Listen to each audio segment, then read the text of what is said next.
হাওড়া ব্রিজের স্বাস্থ্য পরীক্ষার ব্যাপারে দীর্ঘ সময় ধরে সেতুর কম্পন মাপলেন ইঞ্জিনিয়াররা। আবার সেতুর অন্যান্য দিকের স্বাস্থ্য পরীক্ষাতেও ব্যস্ত থাকতে দেখা যায় ইঞ্জিনিয়ারদের। আসলে ভালোভাবে হাওড়া সেতুর স্বাস্থ্য পরীক্ষা হয়েছিল 1983 সালে, যা কিনা 40 বছর আগে। তবুও তো পরীক্ষার ফল যা বেরিয়েছিল, তারপর থেকে দিব্যি চলল 4 দশক ধরে। এখন যাতে আরো কয়েক দশক ভালোভাবে চলে, সেজন্যই বিশ্বের অন্যতম ব্যস্ত হাওড়া সেতুর স্বাস্থ্য পরীক্ষার বিষয়টিকে গুরুত্ব দেওয়া হয়েছে বন্দর কর্তৃপক্ষের উদ্যোগে। তবে শনিবার রাত 11:25 বাজতে না বাজতেই কলকাতা ট্রাফিক পুলিশ ও হাওড়া ট্রাফিক পুলিশের পদস্থ কর্তারা ব্যারিয়ার ব্যবহার করে সেতুর দুদিক আটকে দেন। তবে কৌতূহলী মানুষজন ব্যাপারটা পরখ করতে ভিড় জমিয়েছিলেন ওই রাতে। পরে অবশ্য রাত বাড়ায় আর পুলিশের অনুরোধে সকলেই সেতুর দুদিক থেকে চলে যান। হাওড়া সেতুর স্বাস্থ্য পরীক্ষার দায়িত্ব পালন করছেন শ্যামাপ্রসাদ মুখোপাধ্যায়, বন্দর কর্তৃপক্ষ। আসলে হাওড়া ব্রিজ হলো একটি সাসপেনশন টাইপ ব্যালান্সড ক্যান্টিলিভার কাঠামো, যা তার নির্মাণ শৈলীর জন্য বিশ্বের 6ষ্ঠ দীর্ঘতম। বিদ্যাসাগর সেতু নির্মাণের পরও হাওড়া ব্রিজের গুরুত্ব কমেনি।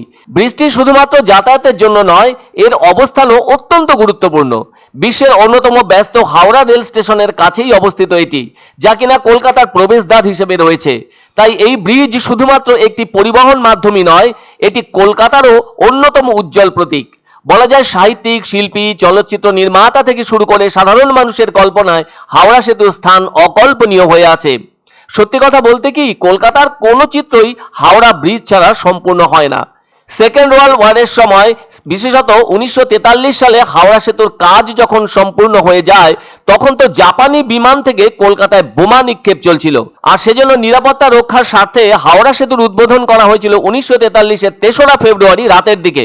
বলতেই হয়, হাওড়া সেতুর নির্মাণ কাজ ভারতীয় শিল্পের একটি বিরাট কৃতিত্ব।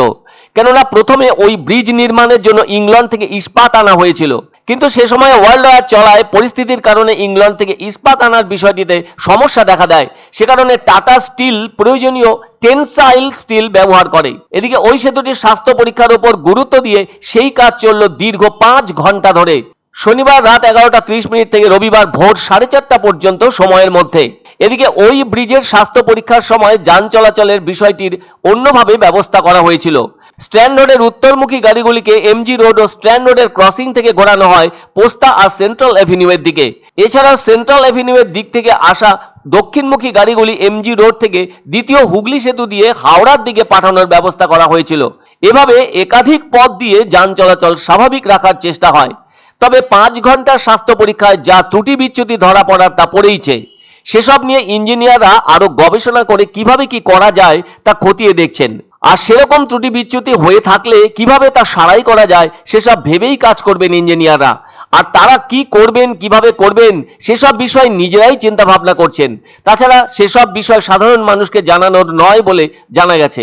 তাদের উদ্দেশ্য সেতুটি যাতে আরো কয়েক দশক এভাবেই মজবুত থাকতে পারে।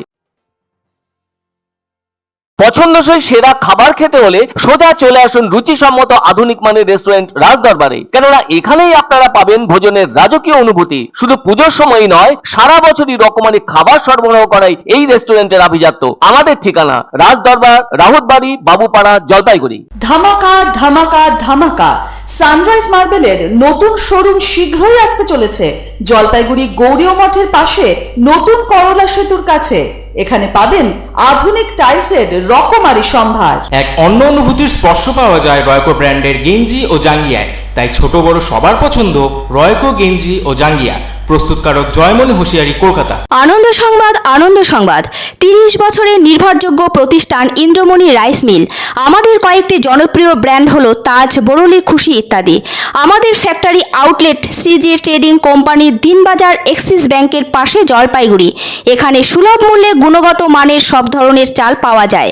Phone number 9547029475।